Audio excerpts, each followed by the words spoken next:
Și fiți atent la mine. Câte rânduri de pom o să am. E netunși. Da, aproximativ 3 ani. Salut, salut, sănătate, numai bine. Ăsta e primul rând.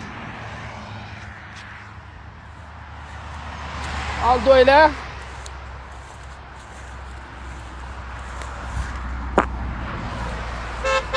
Salut, salut! Salut, trăite, har Dumnezeu! Al treilea. Al patrulea.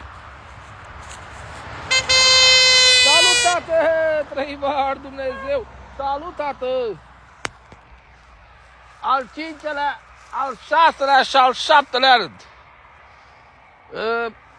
7 rânduri. A câte 200 de euro rândul.